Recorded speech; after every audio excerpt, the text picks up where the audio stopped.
Hello everyone, my name is Chowaniec and this video is part of our course on Jewish women's writing. And today I will offer a short introduction to Dvorah Baron, one of our protagonists, of our course.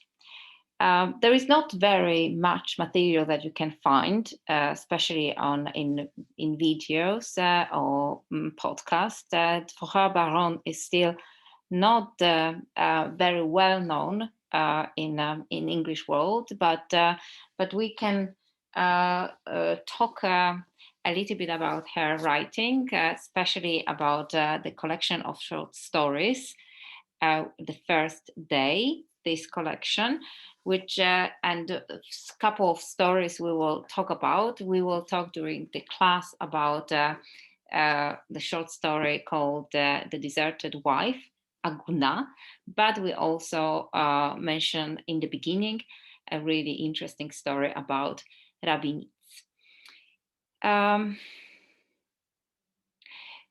In here you have two links, the links to Jewish Women's Archive, a website always worth checking out and looking at, absolutely amazing source of information about Jewish women. And this here is just overview of her life. And another link is to article by Lili Ratok about her and a little bit psychoanalytical and feminist interpretation of her writing.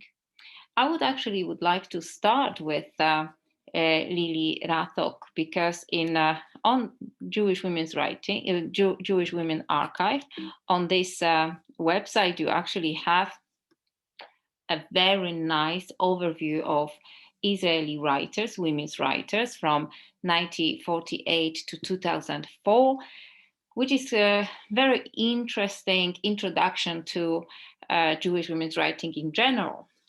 And one of her points that she articulates in this article is that women after the first and the second Aliyah were obviously marginalized in the mainstream mainstream literature milieu, and what she sees that some of the authors like Rachel or Dvorah Baron were there to be part of those literary milieu, but somehow they were offered only two positions or two options, either to write short lyrical verses like Rachel, and we talk a little bit about Rachel already, and in English language we have a couple of selected poems, collection of poems, and they called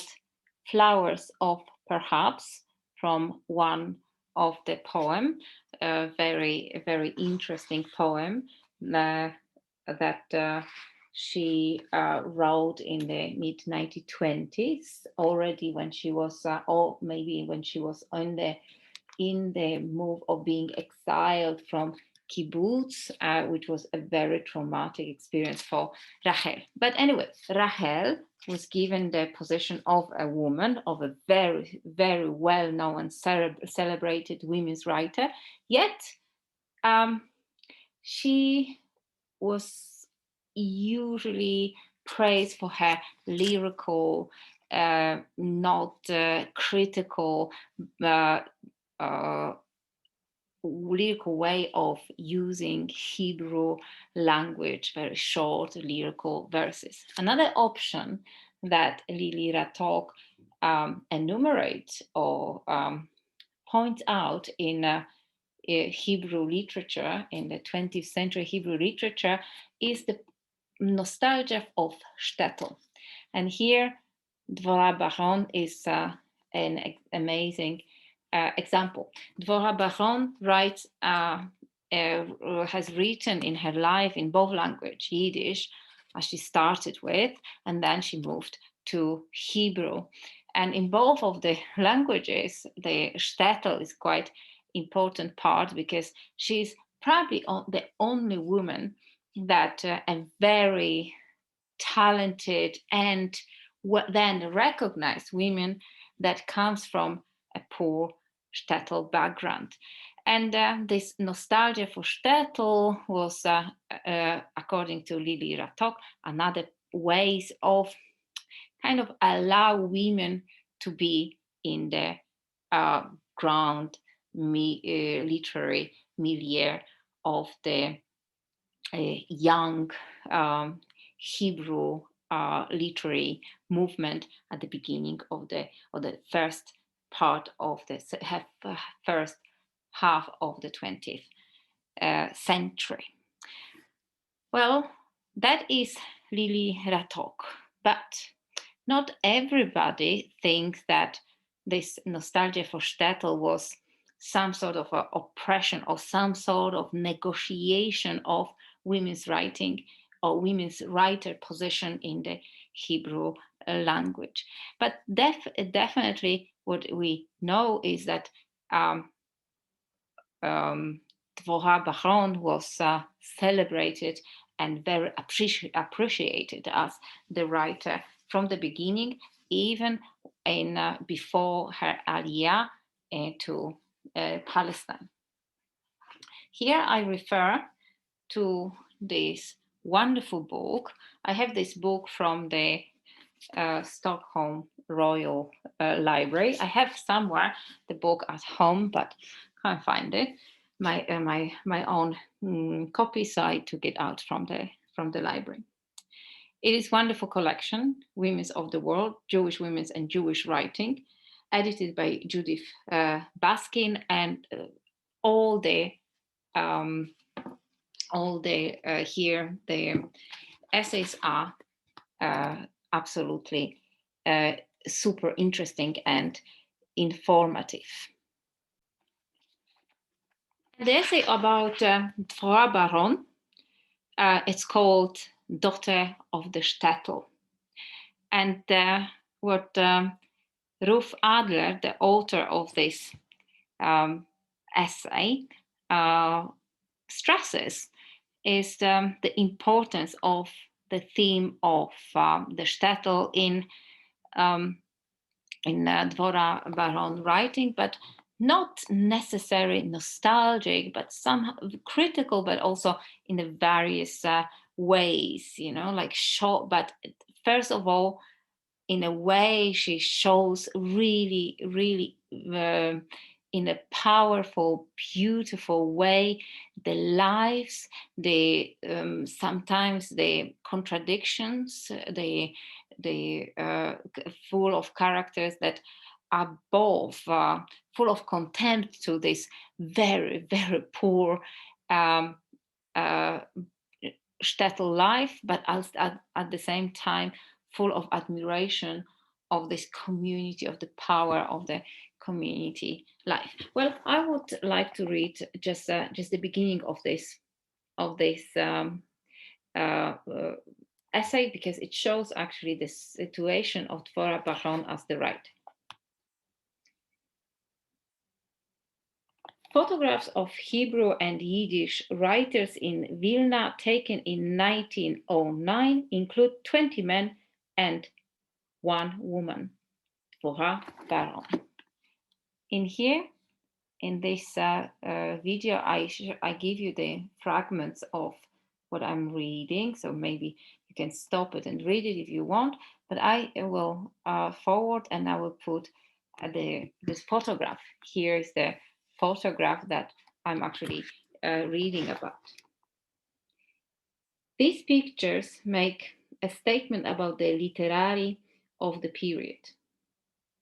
They also explain why most of what we know about the small town Jewish life of Eastern Europe in the 19th and 20th centuries stem from the works of male authors, such as Mendele, Moher Sforim, Shalom Jacob Abramovitz, Sholem Aleichem, Shalom Rabinovitz, Peretz, Brenner, and Berkowitz.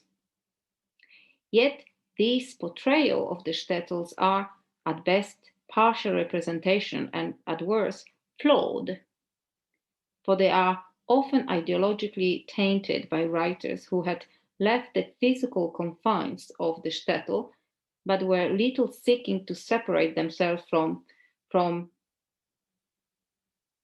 but they were still seeking to separate themselves from its emotional greed.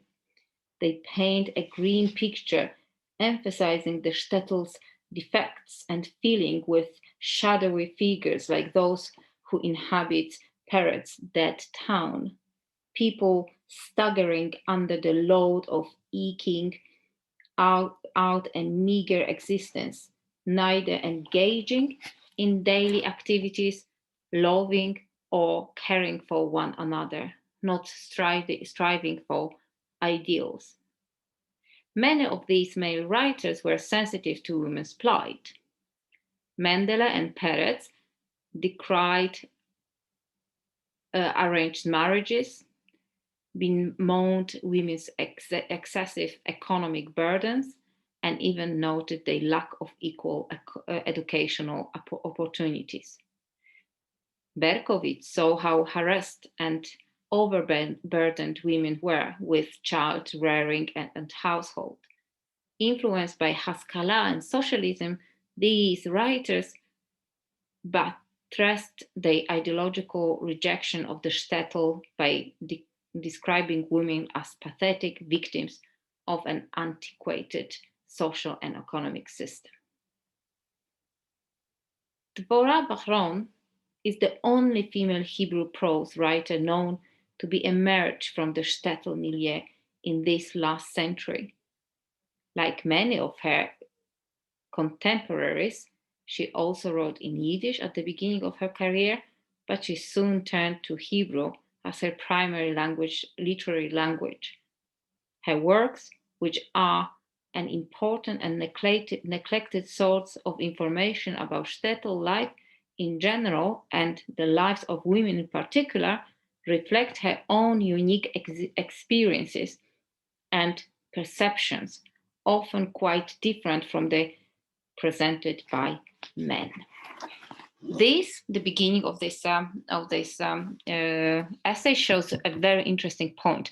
The point that how different are the representation of shtetl from men's perspective to women's perspective. But we have to be careful because maybe her idealization are also a part of her opportunity to then write and then be published and then be accepted as the author. Nevertheless, she is a very, very important writer at the beginning of the 20th century, and she is accepted in the social milieu. Another very important book which I wanted to mention here is Amiya Lieblich's book, which is absolutely amazing and quite fascinating text which we need to mention. This is the book I have it here, and it's quite easily available online. You can also find it in the libraries. It is obviously translated from Hebrew. Amiya Lieblich wrote this conversation with Dvorah not having had this conversation. It is basically in 1997, so long after Dvorah Bahron died, an experimental story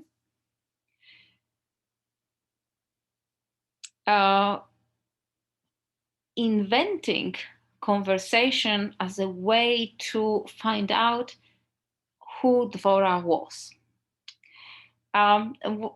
Being a psychoanalyst and interested in the social and individual psyche, Amiya Lieblich tries to find out about one very interesting element of Dvorah Bahron life from more or less 1920s to the end of her life in 1950s, when she basically was bed driven, when she stays in bed, when she was maybe agoraphobic, or developing some sort of depression, but slowly away from any social life.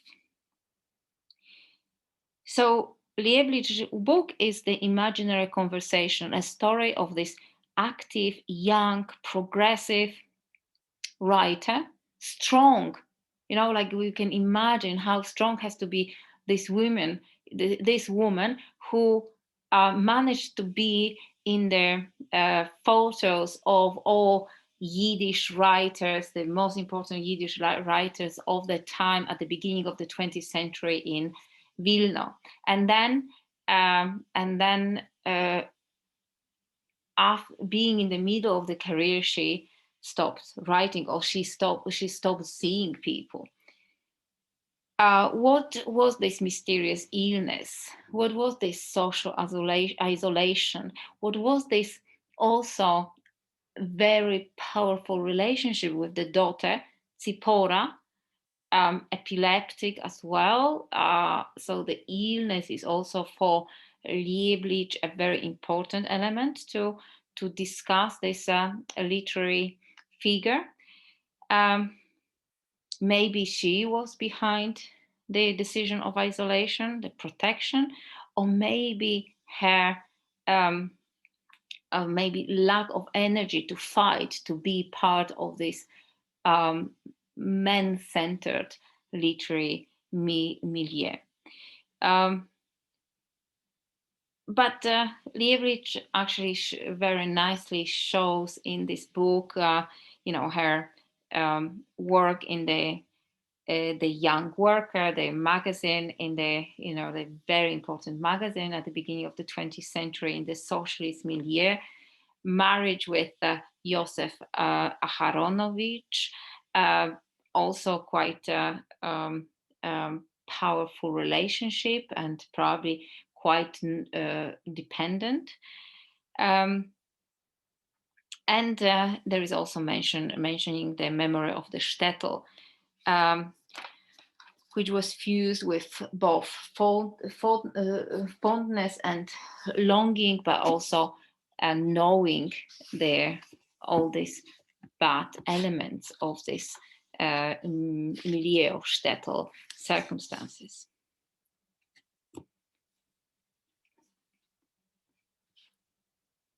I will read just a fragment. What do I know about you, Dvorah Baron? I heard my inner voices murmuring. You are one of the last of the second Aliyah pioneers, those fiery idealists who came to this country between the failed revolution of the 1905 and the onset of the First World War. A tragic figure. No wonder your husband couldn't survive under the same roof as you. Why tragic? The inner dialogue continued. Because you tore yourself from your distant village and never really made it to the land of Israel. Because for 40 years you couldn't write about what was all around you here in Tel Aviv. You kept on talking about how it was there when it was already long gone. A tragic stance before the cultural void. They called it at the university. Death liberated some of your peers. Some committed suicide, others took to the hills and ran. But you just cut yourself off from life and the present, following your characters to the netherworld, you netherworld. A rabbi's daughter, fiction became your new monastic creed, and an end to justify any means, including the exploitation of your own daughter. Well, this is just the beginning. So at the beginning of the book, we kind of see, oh my God, it's a really a big accusation and very harsh diagnosis of Dvorah Baron. But you will see that later on in this imaginary conversation, Dvorah Baron comes up with a lot of stories about the position of a woman, of a wife, of a writer, of a mother uh, in in this early 20th century Zionistic movement. So definitely a very, very good read. But let's see, who is Dvorah Baron? Well, she was born on the 4th of December in 1887, and she was a daughter of a rabbi. Father is a rabbi, and she is the one of the three children or four children. Chaya Rivka, her sister, Benjamin, the brother, that she will be very, very connected as two members of the family that will go to education, and then later on will be very important figures. And Zipporah, and also there was, I think there was fourth, but Zipporah is she dies, and then her daughter will be named after this sister. Because of her intellectual ability and interest, she is allowed to follow Benjamin to Heder, and obviously she has to sit in the when the father is teaching Torah, and they discuss Talmudic texts. That she has to be divided from all the boys, and this division, this marginalization will be also mentioned in her critic, or in her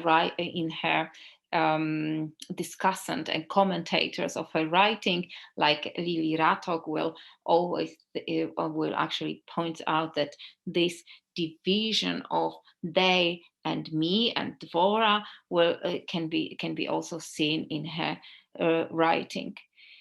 Then she goes to Minsk, where she has her secular education. She becomes a writer and a teacher, and she starts writing in Yiddish at the beginning of the 1900s, and then she moved to Hebrew.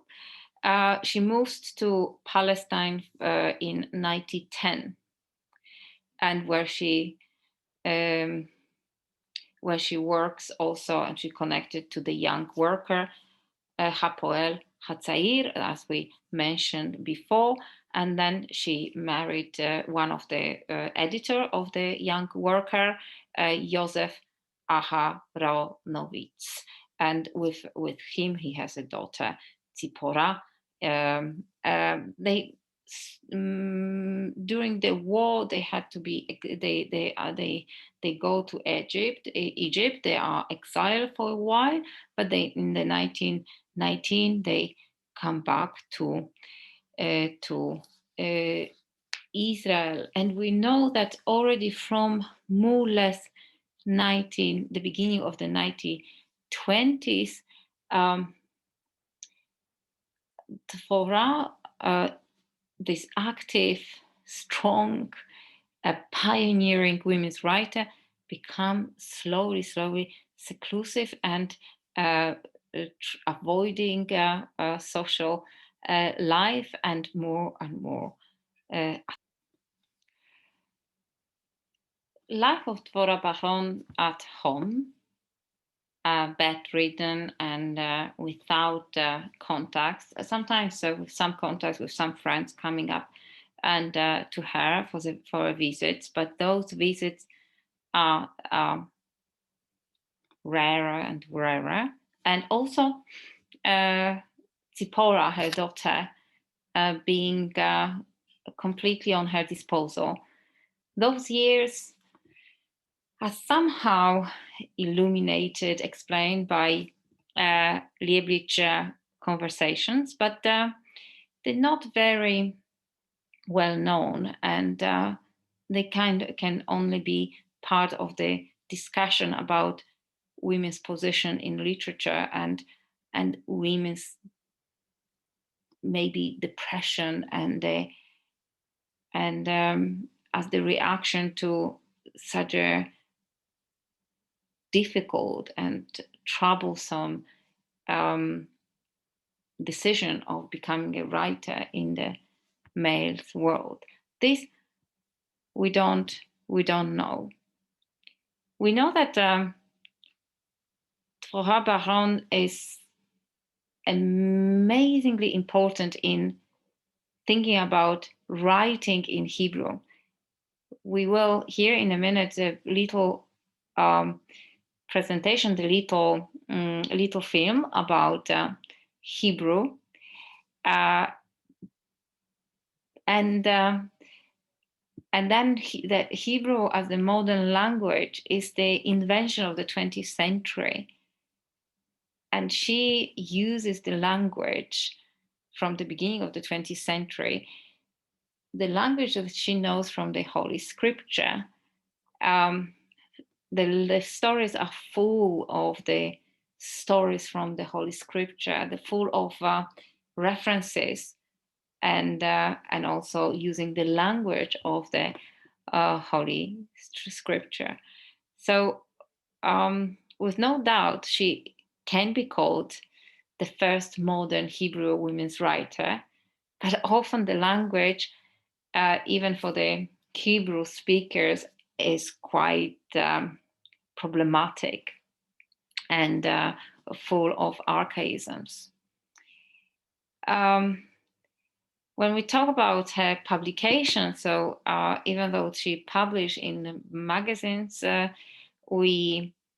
the stories, Davar, in 1927, Sipurim, are quite important as the publication of a lot of stories. A story, Hiding, it's in 1930s. Small Things stories, also in 1933. What Has Been in 1939. For the Time Being in 1943. From Over There, 1946. The Brickmaker, 1947. Dvorah Baron dies in 1956, 20th of August. And some of her short stories are later on republished. And in English, we have those two collections, the one I show you, The First Day and Other Stories, and also The Thorny Path and Other Stories, published actually earlier from 1969. Okay, so let's talk about Hebrew language. So obviously, Dvorah Baron, as experimenting, using Hebrew language, making it the language of communication, the language of telling the stories of the shtetl, that obviously it would be probably the language, the Yiddish language would be suitable, but she does this very interesting tension changes that she writes about the environment, she writes about the world of the Yiddish world in the language, in the kind of transgressive language. So the language that that has not been used a part of the elite or a part of the for prayers. Well, we obviously know Eliezer ben Yehuda is the father of Hebrew language, and I suppose it's a very nice moment to remember about him and remember the story, since we're talking about the mother of the Hebrew uh, literature. Today, the Hebrew language and the state of Israel seem inseparable.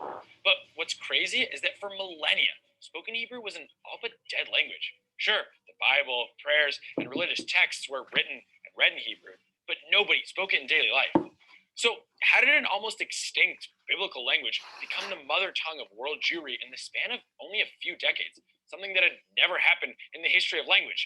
And what role did a radical linguistic revolutionary named Eliezer ben Yehuda play in the miraculous rebirth of Hebrew?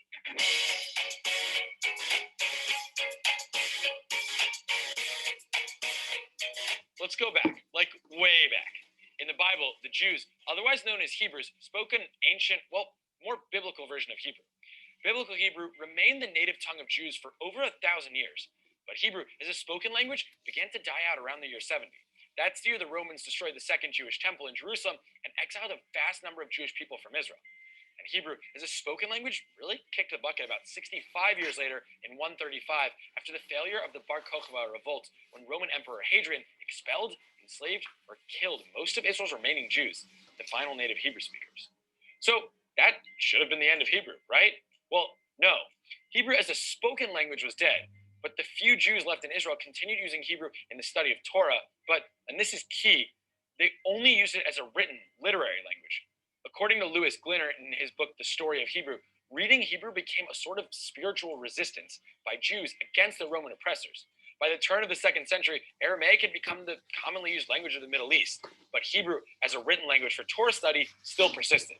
And at the turn of the 3rd century, Rabbi Judah the Prince, then the leader of the small remaining Israeli Jewish community, was determined to give written Hebrew an even better shot at survival.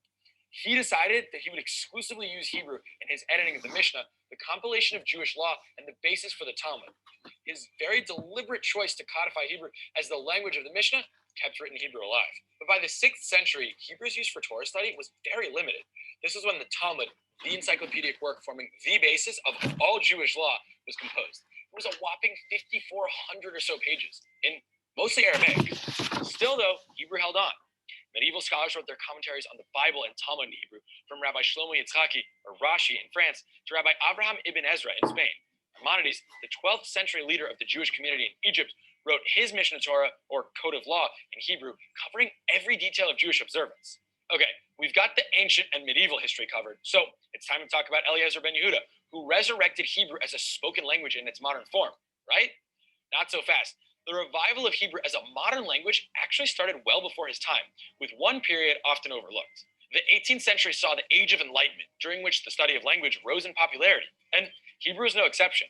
In fact, many Christians obsessed over Hebrew, regarding it as a classical language akin to Latin, as you can see from some of the emblems of Ivy League schools. Some of America's founders were well versed in Hebrew as well, James Madison and Alexander Hamilton chief among them. In 1783, secular Jewish intellectuals, part of the Jewish Enlightenment movement known as the Haskalah, started a Hebrew language periodical called Hameasef. Their goal was to spread the language and demonstrate its beauty. By publishing Hebrew language newspapers distributed to tens of thousands, they furthered a new Hebrew style closely tied to the vernacular and very different from old school rabbinic Hebrew. So, while this new Hebrew 2.0 was still mainly literary, it was now used to write about all sorts of mundane things, not just the Bible. Okay, enough about reading and writing Hebrew. When and how did Hebrew actually become a spoken language? Well, in the late 19th century, the Zionist movement began to take shape, and amongst cultural Zionists, as opposed to Theodor Herzl's more political Zionism, Hebrew was a way to return to their ancient Jewish roots. But modern Hebrew still faced some major hurdles. One of them was Yiddish. Yiddish wasn't just the spoken language of most European Jews, it was their mother tongue, their way of life. The Hebrew pioneers themselves didn't start off speaking Hebrew. Imagine these Yiddish speakers struggling to use a language in their daily life that must have sounded terribly formal and stilted. It'd be like trying to order a pizza in Latin. And there were more than a fair share of Zionist leaders who didn't have much faith in the resurrection of Hebrew. Moshe Lilienblum, a pre-Herzl Zionist leader, actually said Hebrew's time was up. Herzl himself even thought German was the natural choice for Zionism. After all, he said, who knows enough Hebrew to buy a train ticket? And of course, there were the Ashkenazi Orthodox Jews, many of them Hasidim, who still held firm in their belief that Hebrew should only be used for holy topics like Torah study and prayer. Even more so, now that modern Hebrew had become associated with secularism and Zionism, things they were not huge fans of. So, all in all, the opportunity to revive spoken Hebrew seemed quite slim. And then there's Eliezer ben Yehuda. Born Eliezer Yitzchak Perelman, he believed the future of the Jews required both their own land and their own language. And Hebrew was the way to unite Jews across the globe. Eliezer's obsession with Hebrew started as a child in Europe, when his yeshiva teacher secretly introduced him to secular Hebrew literature, such as the works of Achad Ha'am, a leader of the cultural Zionist movement we spoke about earlier. Eliezer also discovered that in rare cases, when two Jewish communities that spoke different languages, say Yiddish and Arabic, needed to correspond with each other, they would sometimes use a form of medieval Hebrew as a common language. This strengthened his resolve, and in 1881, he packed his bags and made the trek to Palestine. Adopting the biblical sounding name Eliezer ben Yehuda, he and his wife established the world's first strictly speaking Hebrew household in almost 2,000 years, and soon produced the world's first native Hebrew speaker in almost 2,000 years, their son, Ben Sion. Now, it's easy to criticize how Ben Yehuda raised Ben Sion in a home that spoke a language no one else was using, but sometimes it takes a little bit of crazy to create profound change. The experiment got off to a rough start. By the age of 4, Ben Sion still wasn't talking, and Ben Yehuda was so obsessed with proving that Hebrew could exist as a modern daily language, he actually prevented Ben Sion from playing with other kids to avoid any corruption of his Hebrew. Ben Sion later wrote that his father wouldn't let him listen to the chirping of birds or the neighing of horses, since they didn't do it in Hebrew. Maybe an exaggeration, but Ben Yehuda wasn't messing around. Ben Yehuda's friends and colleagues were telling him to give up, but suddenly the kid's first word finally came: Abba, Daddy. Ben Yehuda wrote in his diary that there was now no room for doubt that Hebrew could become the spoken language of a community. But how do you make this change happen? Ben Yehuda believed the key was to use it as the language of instruction in schools. Hebrew wouldn't just be a subject studied, it would be the language used to teach all other subjects, like math and history. The first all-Hebrew elementary school was founded in 1899. Within 10 years, the number of all-Hebrew schools grew to 20, with 2,500 students. Ben Yehuda argued that Hebrew would become a living language by moving from the schools into the home, and his work convinced many secular nationalist Jews of the same thing. In 1890, Ben Yehuda founded the Vad HaLashon, or the Language Council, which still exists to this day as the Academy of the Hebrew Language. The council published bulletins and dictionaries, coining thousands of words you don't find in the Torah, like doll, ice cream, and bicycle. Not every word he invented caught on, but Ben Yehuda took it upon himself to keep the language growing. Like we mentioned earlier, Theodor Herzl, the founder of political Zionism, initially preferred German to Hebrew as the language for Israel. But he soon reversed his position, even embracing Hebrew while embarrassed that he could not speak it. After his death, the Zionist Congress officially declared Hebrew the language of Zionism. The language spread through schools and homes in Israel and developed through trial and error. But Eliezer ben Yehuda had achieved his goal. Shortly before ben Yehuda died in 1922, Britain officially recognized Hebrew as the language of Palestine's Jewish inhabitants. 26 years later, Israel became an official Hebrew-speaking state. But just like the story didn't begin with ben Yehuda, it certainly doesn't end there either. He became the face of the movement, but there was still a lot of work to be done. While ben Yehuda invented about 150 words, his son Ben Sion and others came up with thousands more. In fact, the first Hebrew dictionary wasn't completed until 1959, 11 years after Israel was founded. And just think about the fields of medicine, science, and law. Entire dictionaries needed to be written to cover new concepts that hadn't even existed when the Bible was written. Men like Dr. Aaron Meir Mazia took on the task of advising ben Yehuda during his life and continued his work after his death. By the time of Israel's establishment, over 90% of Israeli kids under 15 were already fluent in Hebrew. With refugees pouring in from all over the world at that time, the need for a common language was front and center. Hebrew was still battling Yiddish as a popular language, but many in Israel's booming immigrant population considered Yiddish a language of exile and a reminder of things they'd rather forget. With the new state founded, Israeli leaders wanted to cement an Israeli identity, and they knew Hebrew was a key ingredient needed to bond them all together. Ben-Gurion went so far as suppressing Yiddish from being used in any public role, using a well-organized political system to force Hebrew usage through its comprehensive services to the immigrant masses. Schools were in Hebrew, youth movements were in Hebrew, compulsory military service was in Hebrew, political leaders Hebraicized their names. David Gruen became David Ben-Gurion. Golda Meyerson became Golda Meir. And thus, Hebrew as a language finally won. So it would seem like Eliezer ben Yehuda was responsible in many ways for reviving and modernizing Hebrew.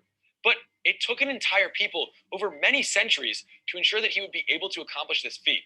So while we usually credit Ben Yehuda with single-handedly bringing Hebrew back to life, it's really more complicated than that. As Zionist leader Menachem Usishkin later said of Ben Yehuda, people needed a hero, so we gave them one.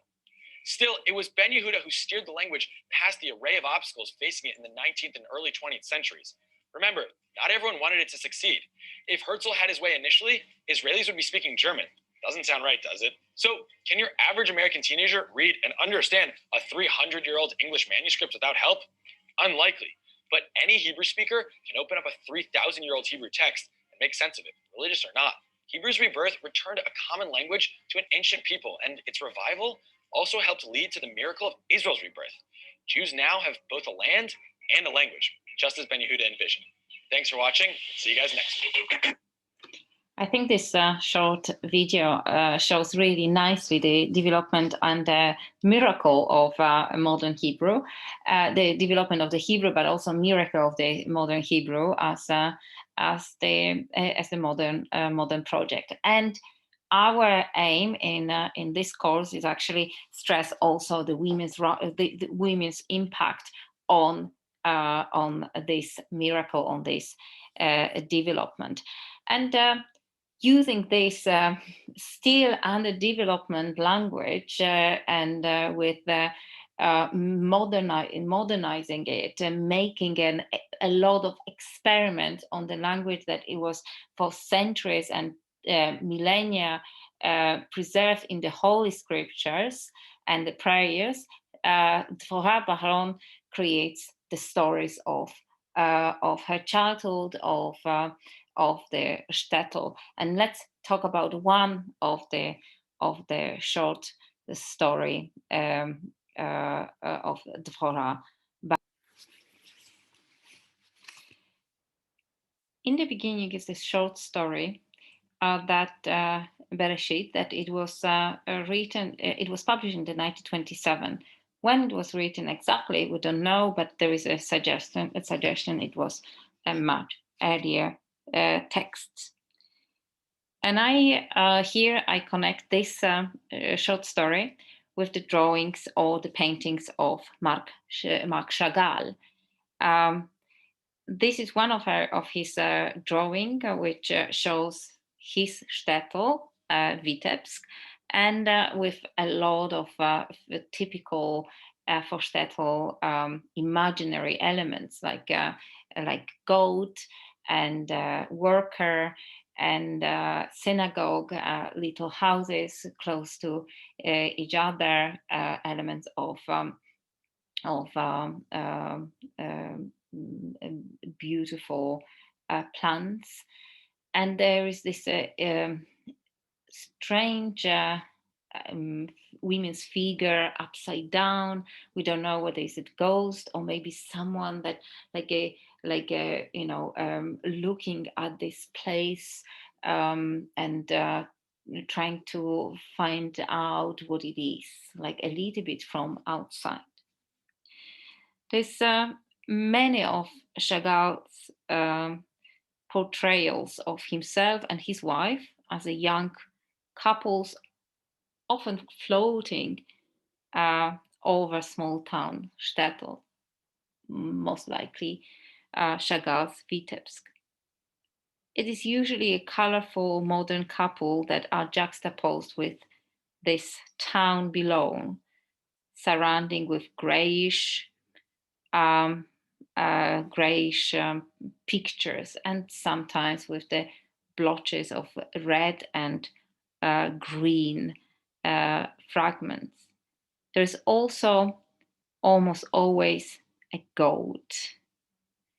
And that reminds me of this 1927 story, In the Beginning, by Dvorah Baron.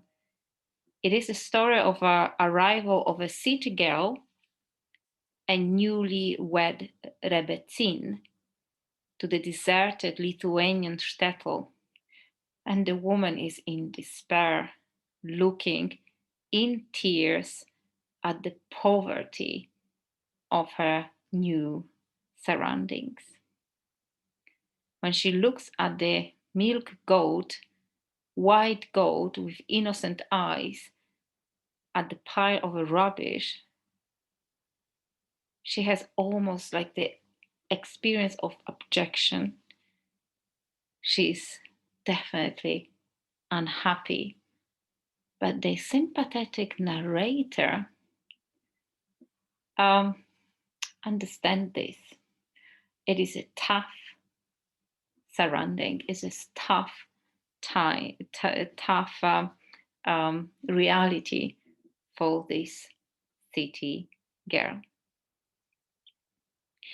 I think that the Rebbetzin, it is a mother of Dvorah Baron, and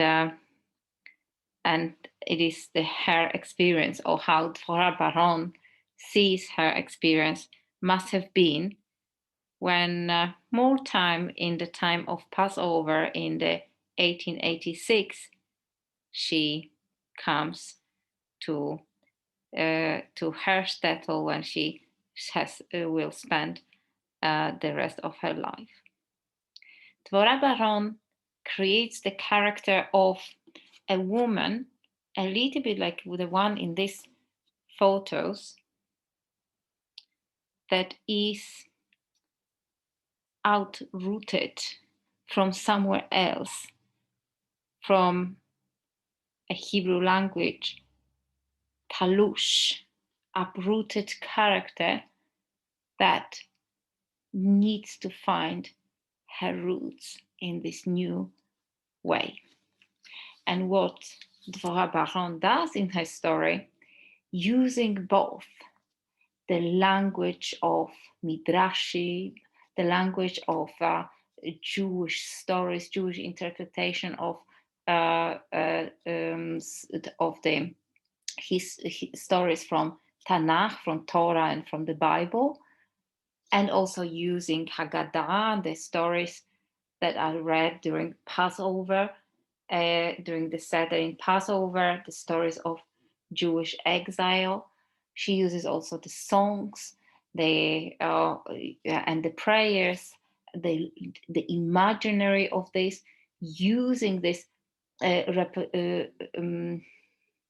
repository of the stories and language available in order to convey the experiences of this Rebbetzin. I see this story as the story of both Rebbetzin and goats. The goats are there. The goat appear in this story about 8 times, and every time the goat become less and an object, less of a crazy, scary animal, and becomes more and more a pet, and something that at the end of the story will be patted and will be fed as part of the household. Also, I see this story as the short development of Dvorah Baron, who tries through Hebrew language reclaim the Jewish world of Yiddish, the Yiddish Jewish world, the world of shtetl imaginary, but also the world of the multilinguistic culture and geographical and class diversification, which both were Polish, Yiddish, Russian, Ukrainian languages probably participated. Baron combines and exposes both myth and stereotypes of Jewish circle or Jewish shtetls. She writes about it in nostalgia, but she also shows the characters that are appalled by this story, by these circumstances. The motive of gold as the constant element in this shtetl life, but also the motive of gold is so important in the Jewish perspective. It's not only Zion, maybe Rachel, when she meets Jacob, is actually in the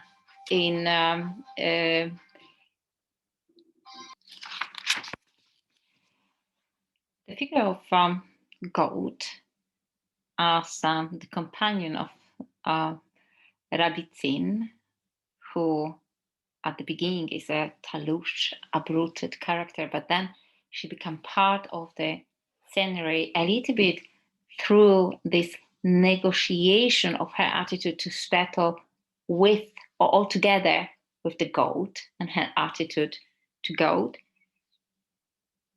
I remember a really powerful and nice poem of Ruch Fishman, American-born Jewish Yiddish language poet. Ruchle Fishman describes her loneliness and also moments of reconciliation that with her reality that is enabled through the figure of the little girl, a little goat, little white goat. And when I read it through this poem, it becomes quite obvious to me that this Rebbetzin happy ending is this wise, a silent understanding of one's circumstance with an astute embracing of one's faith. I'm not sure it is a positive reading or a little bit pessimist reading, but it shows a little bit of a wisdom of one's source, one's beginning, one's ability. Unlike Emma Bovary, Rebbetzin just finds love and tenderness in whatever is offered to her. She accepts this delicate love story with her husband that seduce her via reading psalms and songs of songs. She finds her position also in motherhood. The end of this interpretation, I read you the Ruch Fishman, a poet born in 1935, died in 1984, born in Philadelphia, and she also was a pupil of Malka Heifetz Tussmann, about whom we talked many times. And this poem is from Wilde Zieg, collection of poems from the 1976. Meine wilde Zieg, my wild goat. I love it when you spring away from me. You rise, kick off with those hind legs. One spring and you are galloping, and all the world is a green meadow, a blue sky, the whole truth.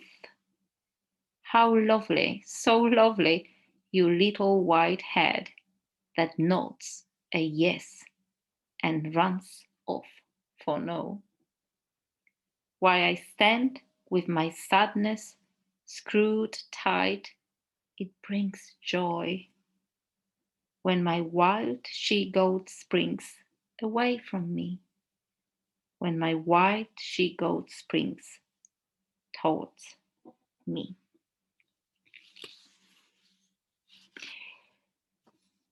This was Dvorah Baran's story in the beginning.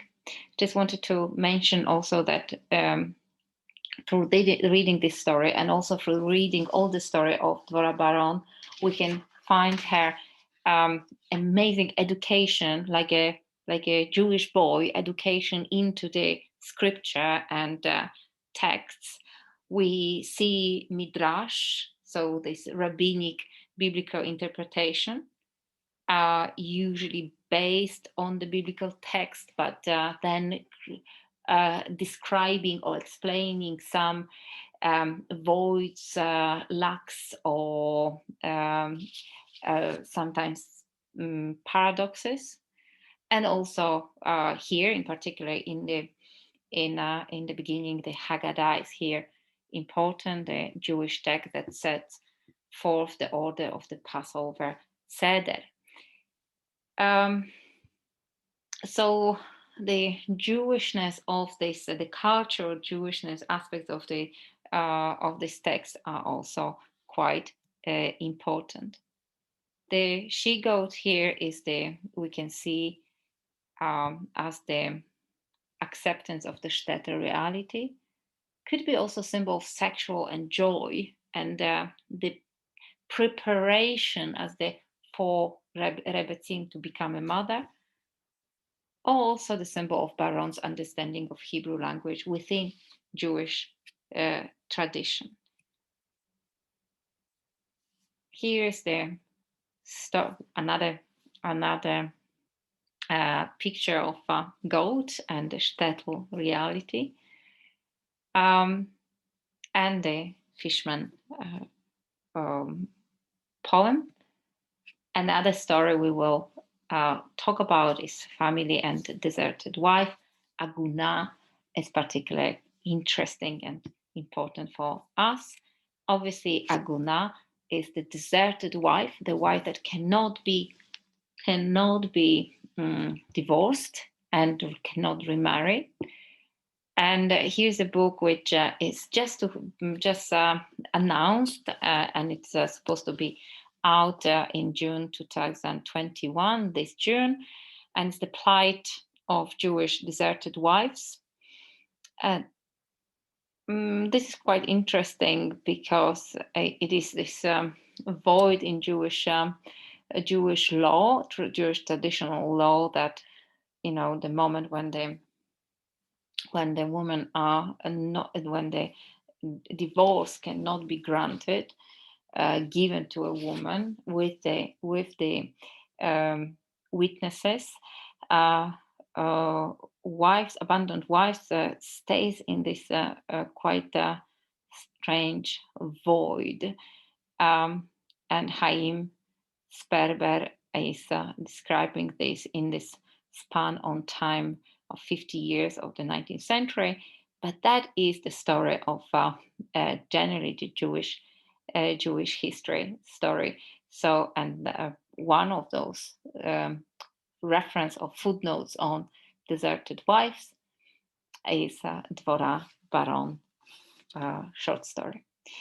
So we will read it, and I hope this video helps you a little bit in giving the background to Dvorah Baron, and then after Dvorah Baron, we will talk about another, but yet how different Jewish women activist and writer, but writer in this political way, a completely different character, about Esther Frumkin.